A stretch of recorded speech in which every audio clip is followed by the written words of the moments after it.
Este é o Giro Distrital. Aqui você fica por dentro dos principais acontecimentos da esfera política de Brasília.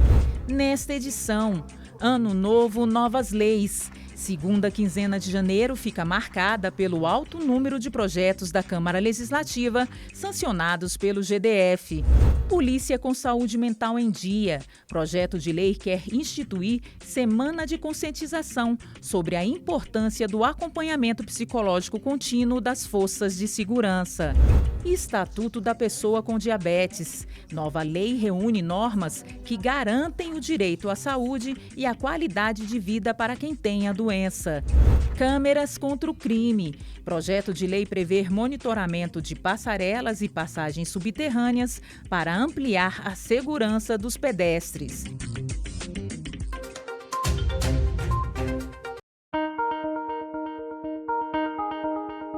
Um início de ano para colher os frutos do trabalho realizado em 2023. Assim foi o mês de janeiro para a CLDF. O período é de recesso parlamentar, mas acabou marcado pela grande quantidade de leis elaboradas pelos deputados distritais sancionadas pelo GDF. Confira agora as normas que entraram em vigor nas 2 últimas semanas. Uma das novas leis em vigor é a que regulamenta a pesca no Lago Paranoá, de autoria do deputado Pastor Daniel de Castro. A medida define as diferenças entre modalidades de pesca, como a profissional, amadora e esportiva, determinando critérios para a prática de cada uma delas. A norma também fixa as áreas em que a pesca será permitida, bem como os equipamentos que poderão ser utilizados de acordo com cada modalidade. Quem não cumprir as normas estará sujeito a penalidades, como apreensão do pescado, multas e suspensão da licença de pescador. Outra lei sancionada pelo GDF cria política distrital de incentivo ao protagonismo das mulheres na ciência. De autoria do deputado Rogério Morro da Cruz, a medida pretende dar visibilidade às cientistas brasilienses, combatendo a desigualdade de gênero e estimulando meninas e adolescentes a investir na carreira. Também se tornou lei a proposta do deputado Pepa, que inclui o turismo religioso e o esportivo como segmentos da política distrital do setor. A medida reforça o caráter turístico de monumentos religiosos, como a Catedral Metropolitana e o Templo da Boa Vontade, e também de eventos esportivos do calendário local. A lei do cicloturismo tem objetivo semelhante. De autoria do deputado Robério Negreiros, a medida quer incentivar o uso da bicicleta para fazer turismo na cidade, promovendo o lazer e a atividade física em estradas e trilhas do Distrito Federal. Para viabilizar a prática, a norma prevê a definição de rotas cicloturísticas e o mapeamento e a sinalização dos atrativos naturais, dos monumentos históricos, das hospedagens e de outros serviços. Também já está em vigor a lei que proíbe a vinculação, a transmissão e o compartilhamento de cenas de violência de atentados ou tentativa de atentado contra crianças e adolescentes. Idealizada pelo deputado Pastor Daniel de Castro, a proibição alcança meios físicos e virtuais, como televisão, rádio, sites, redes sociais, fóruns de discussão e aplicativos de mensagens. O descumprimento da lei pode render multa entre 1 e 10 salários mínimos para pessoas físicas e entre 10 e 100 salários mínimos para pessoas jurídicas. Outra lei sancionada pelo GDF aprimora o programa Cesta do Trabalhador, voltado para pessoas desempregadas em situação de vulnerabilidade. As mudanças são de autoria do deputado Robério Negreiros e pretendem desburocratizar o acesso ao benefício. Entre as medidas previstas está a exclusão da obrigatoriedade de cadastro no CadÚnico para o recebimento do benefício. O Distrito Federal também passou a contar com uma política distrital do hidrogênio verde, norma que pretende reduzir a emissão de carbono e ampliar a matriz energética da capital federal. De autoria do deputado Rogério Morro da Cruz, a matéria define o hidrogênio verde como aquele obtido a partir de fontes renováveis em um processo sem emissão de carbono. A nova política também prevê a criação de incentivos para a adoção do hidrogênio verde na cidade. Outra lei sancionada pelo GDF obriga shows, casas noturnas e danceterias a fornecer água potável aos clientes.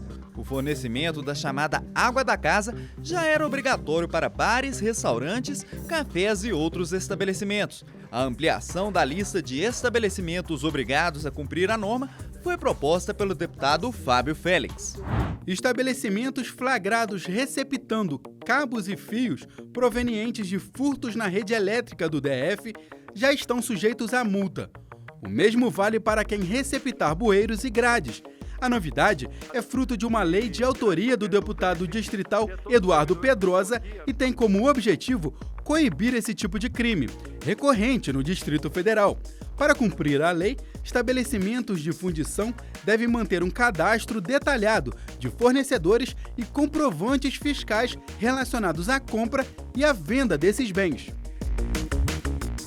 Outra lei sancionada de autoria do deputado Eduardo Pedrosa altera a política distrital do idoso, buscando priorizar a implantação de centros de convivência nas regiões administrativas do DF.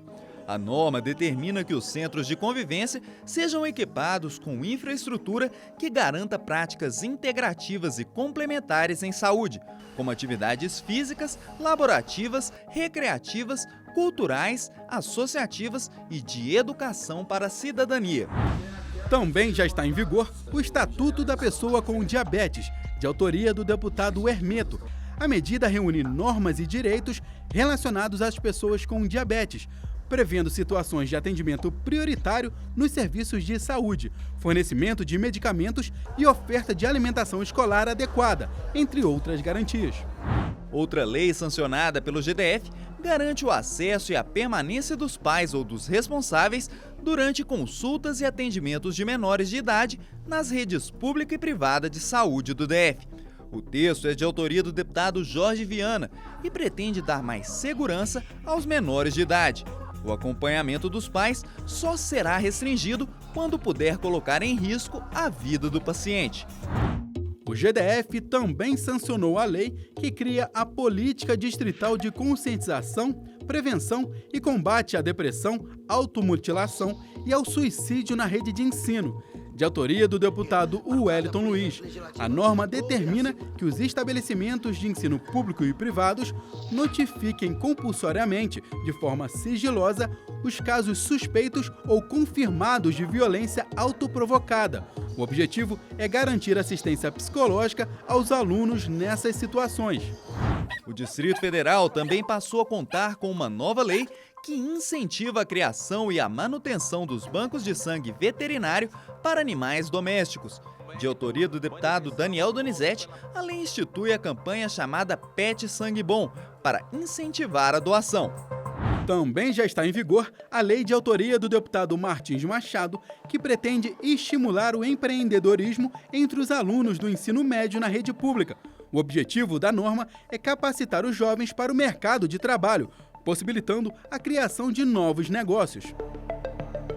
Outra lei sancionada regulamenta a atividade de self-storage no DF. De autoria do deputado João Cardoso, a medida define a atividade e estabelece diretrizes sobre as regiões que podem abrigar esse tipo de depósito. Também foram sancionadas leis que criam novas datas comemorativas e de conscientização no calendário oficial do DF. É o caso do Dia de Combate ao Tráfico de Animais Silvestres, que será celebrado no dia 29 de setembro. Já o Dia do Policial Militar Veterano será comemorado anualmente no dia 14 de novembro.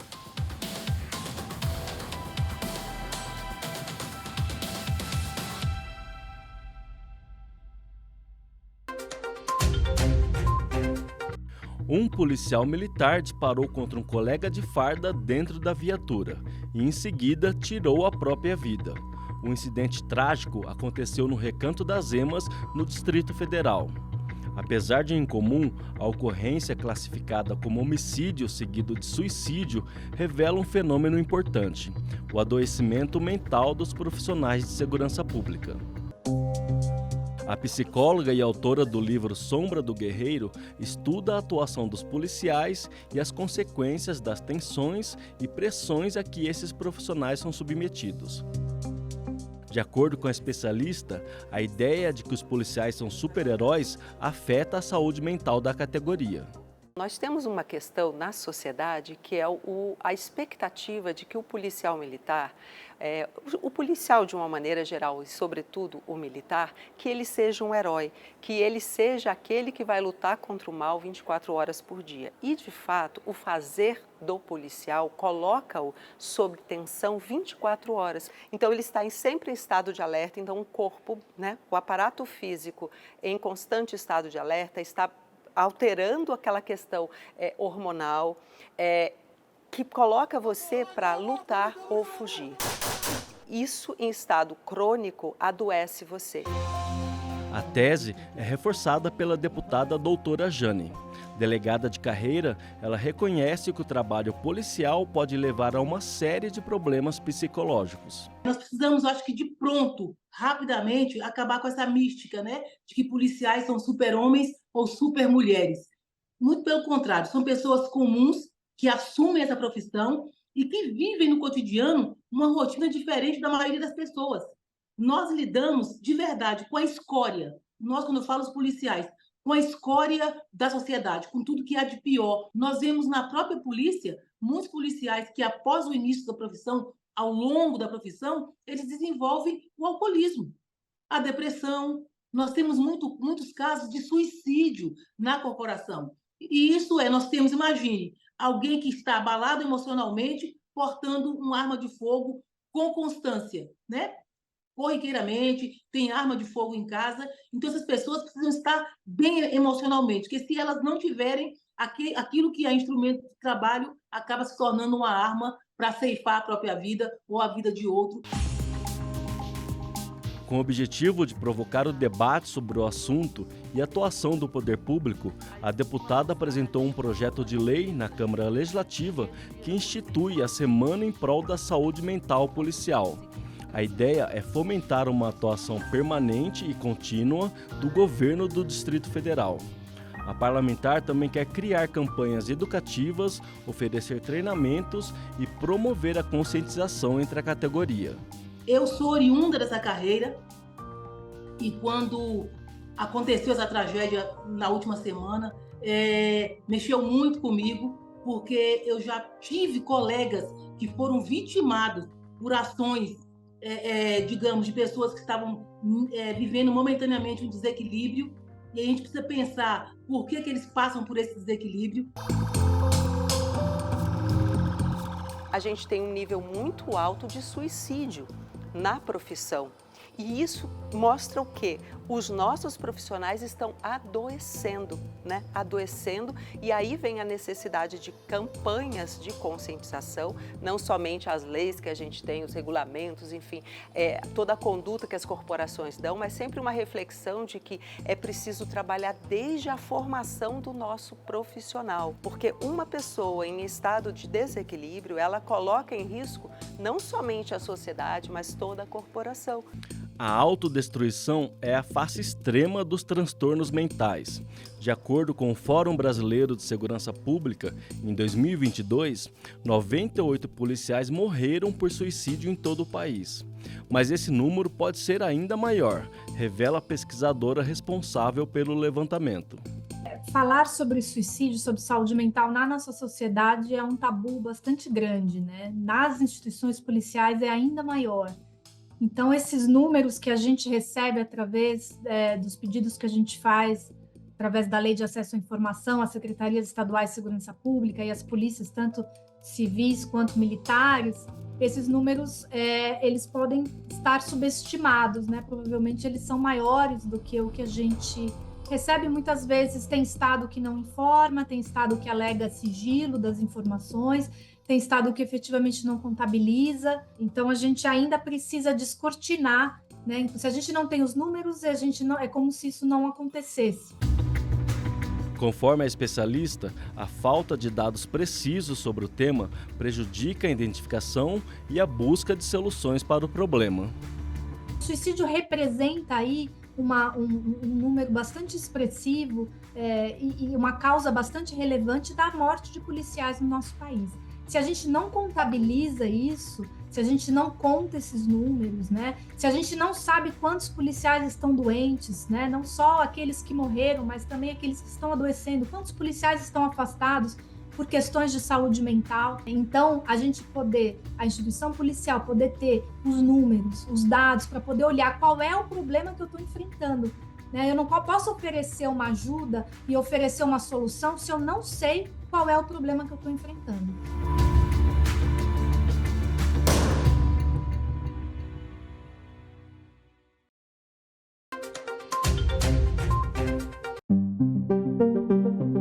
O diabetes é uma doença silenciosa. Viviane descobriu que tinha a doença em exames de rotina realizados após a gestação de Sofia. O tratamento exige cuidados e comprometimento. São 6 aplicações de insulina diariamente. Chega a ser exaustivo, né? Porque a gente mede glicose várias vezes ao dia e a insulina várias vezes. E aí uma hora você comeu uma coisa, a glicose deu alta, e aí você tem que ajustar, acaba gerando um nível de estresse. Viviane está grávida de 6 meses e agora precisa de cuidados ainda mais rigorosos.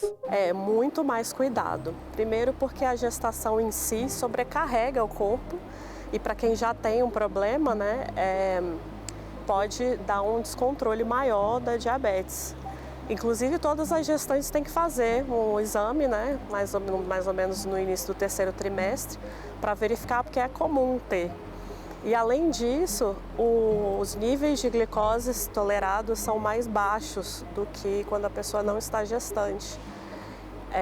Então, tem que ser um monitoramento maior, porque a glicemia alta pode dar vários problemas para o bebê e para a mãe. O DF está ao lado de São Paulo, no topo da lista, que mede a prevalência do diabetes na população, com 12,1% de pessoas adultas com a doença. De acordo com dados do Ministério da Saúde de 2023, sobre a vigilância dos fatores de risco e proteção de doenças crônicas, no conjunto dos 26 estados e do DF, a frequência do diagnóstico médico de diabetes é de 10,2%, sendo maior entre as mulheres. A frequência da doença aumenta com a idade e a baixa escolaridade.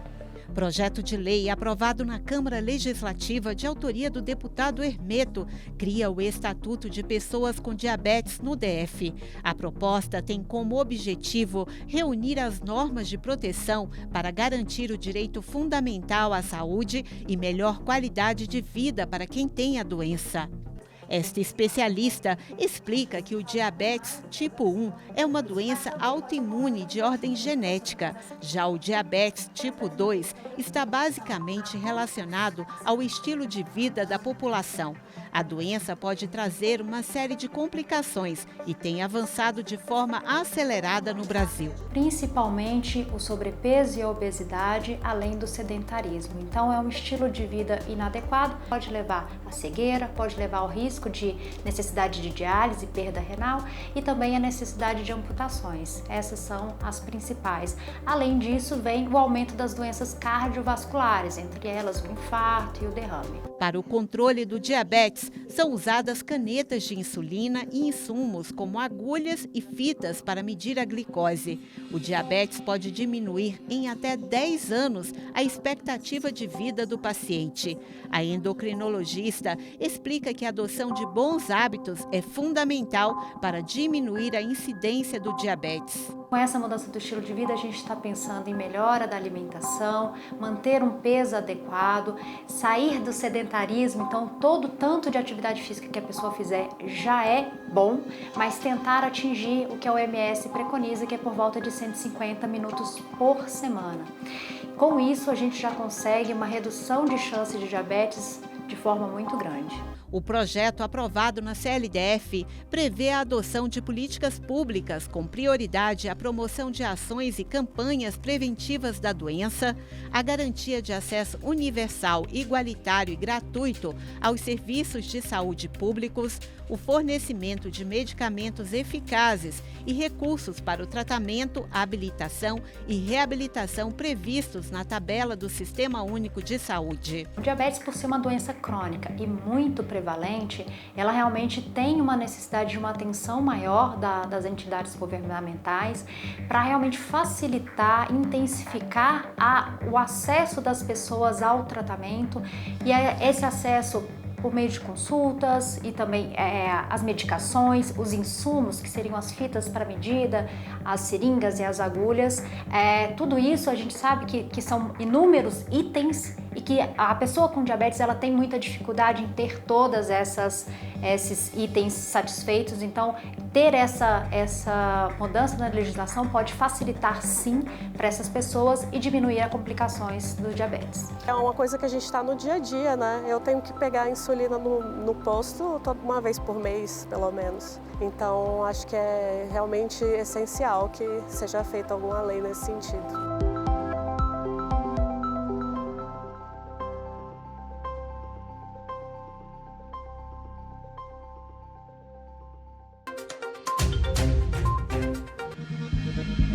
Mais segurança e tranquilidade para os pedestres que utilizam as passarelas e passagens subterrâneas de Brasília. Esse é o objetivo de um projeto de lei do deputado Ormeto, que prevê a instalação de câmeras de monitoramento nesses locais. A ideia chama a atenção da população.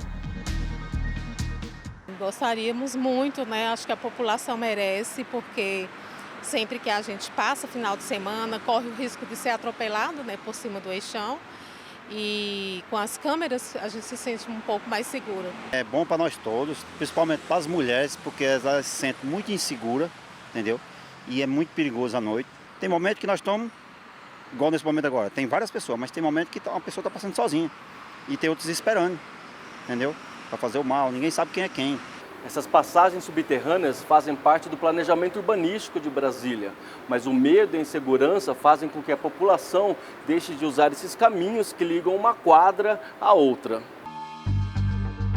Para o autor da proposta, a instalação de câmeras vai inibir a ação de criminosos. Não temos policiais suficientes para fazer o policiamento, deixar um policial fixo na tesourinha. Então, o que nós temos que fazer? Investir em tecnologia. E tecnologia o que é? É câmera, é reconhecimento facial, é tudo isso. Essas câmeras estarão interligadas imediatamente com a central da polícia, né? 24 horas, online, ou seja, no tempo real. Então vai trazer mais segurança. E nisso o patrulhamento de moto que nós temos na Asa Sul, Asa Norte, pode muito mais rápido o deslocamento e a chegada no caso de uma ocorrência. Já este ex-policial militar e especialista em segurança pública considera que as câmeras nas passagens subterrâneas vão permitir não apenas a investigação de crimes, mas também a prevenção de ocorrências. A própria evolução da tecnologia nos permite hoje fazer a utilização, por exemplo, da inteligência artificial. Então, essa inteligência, além de permitir a anterior catalogação daquelas imagens para o que antes era utilizado só para avaliar o que foi que aconteceu, o ato delituoso que aconteceu ali, hoje a gente pode, inclusive, promover um acionamento de quaisquer que sejam as forças de segurança por intermédio do que a inteligência artificial ela pode gerar de informação e até acionar aquela entidade de segurança específica para resolver algum tipo de problema. Além de levar proteção aos frequentadores, as câmeras também vão contribuir para o trabalho das instituições de segurança. Mais câmeras podendo ser utilizadas, uma vez que isso vai poupar efetivo, vai garantir um acionamento correto, funcionam em período diurno e em período noturno, enfim, isso tudo agora passa a ser algo bastante positivo para a comunidade do Distrito Federal e para as forças de segurança que já têm, inclusive, outras tarefas, outras atividades às quais elas podem dedicar um pouco mais de atenção. E não se esqueça, para outras informações sobre os trabalhos da Câmara Legislativa, acesse o portal de notícias da Casa.